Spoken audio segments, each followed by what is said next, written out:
जिस तरह से गुंडागर्दी बंद करो, गुंडागर्दी बंद करो, तुम्हारी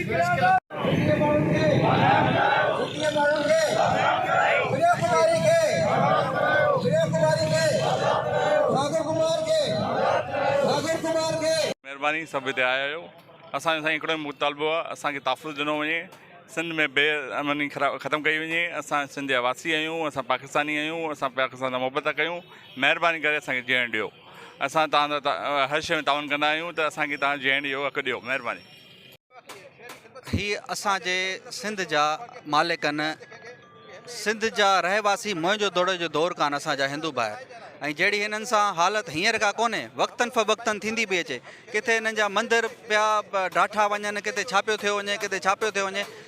हाणे तव्हां हिन सां अंदाज़ो लॻायो, जीअं हींअर एहतजाज में निकिता आहिनि अपर सिंध में, त हज़ारनि जी तादाद में निकिता आहिनि। आउं त चवां थो हिते जे भाउरनि खे बि जेको आहे सही सां प्रॉपर कॉल ॾियणी पवे खपे हा, छो जो हिते वॾी हज़ारनि में कम्यूनिटी आहे हिननि जी। ऐं महिरबानी करे इहे जेके मसइला मसाइल इन्हनि जा हल कया वञनि, इन्हनि जो असरु, इन्हनि एहतजाज जो असरु ॿियनि मुल्कनि ॾे वञे थो। त बाबा नॉन मुस्लिम भाउरनि सां ज़ुल्म पियो थिए पाकिस्तान में, उन्हनि खे इन शइ जो फ़ाइदो थो वञे। त महिरबानी करे हिननि खे तहफ़ुज़ ॾिनो वञे, छो जो ही असांजे सिंध जा असल मालिक आहिनि, असल रहवासी आहिनि, को ॿिए पासे खां हिजरत करे कोन आया आहिनि। महिरबानी साईं। बाजा बिला असांजो हिते आहे कश्मीर जे माण्हू जो बाजा हिते आहे, पर उन खां अॻु मां हिकिड़ी मूंखे असांखे ॾाढो दुख पहुतो आहे, हिंदू पेचा जे मेंबरनि खे दिली सदमो पहुतो आहे।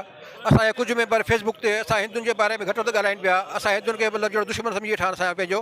जॾहिं तव्हां ख़ैबर सिंध शहर में असांजे दीवान रामचंद साहिबु शहरी ख़िदमत कई आहे, मुंहिंजे वालिद साहिबु दीवान किशन शहरी शेवा कई आहे, ख़िदमत कई आहे। अॼु असांखे उनजो ग़लति रंग पियो ॾिनो वञे, पंचायत खे असांजे पंचायत पाण में विड़ायो पियो वञे, पाण दोस्तनि खे पाण में नफ़रत फैलाई पई वञे। त मां उन दोस्तनि खे चयोसि महिरबानी करे अहिड़ी नफ़रत न फैलायो जो उहा नफ़रत तव्हांजी ॻिची में न पए। ॻिची में पइजी वई त कमु ख़राबु घणो थींदो। त महिरबानी करे मां उन दोस्तनि खे चयोसि त महिरबानी करे हिकिड़ो खणो।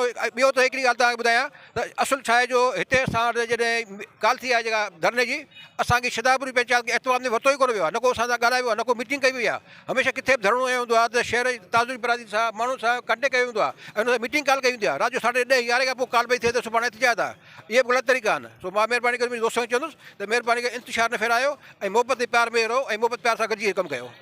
जीअं त असां कानूनी इदारनि खे, पंहिंजे पाकिस्तान जे कानूनी इदारनि खे पुरज़ोर अपील कंदासीं त असांजी अक़लियती बिरादरी ऐं असांजे मुस्लमान भाइरनि खे तहफ़ुज़ ॾिनो वञे ऐं डाकू राज ख़तमु कयो वञे। मुकमिल जड़ सां इहो नासूर आहिनि, हिन खे जड़ सां ख़तमु कयो वञे। हम शिदापुर के जो है भाई विनोद और उनकी तरफ से जो ये एहतजाजी रैली निकाली गई है, उनके साथ है, हमारी सपोर्ट है। ये प्रिया कुमारी और सागर कुमार को जो अगवा किया गया मासूम बच्चों को, ये बहुत नाजायज़ है।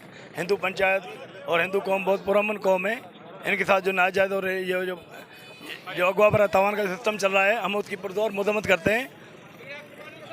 हम चाहते हैं कि जल्द से जल्द को बरामद किया जाए, जिस तरह एहसन अशरी को बगैर ऑपरेशन किए बरामद किया गया, इनको भी बरामद किया जाए।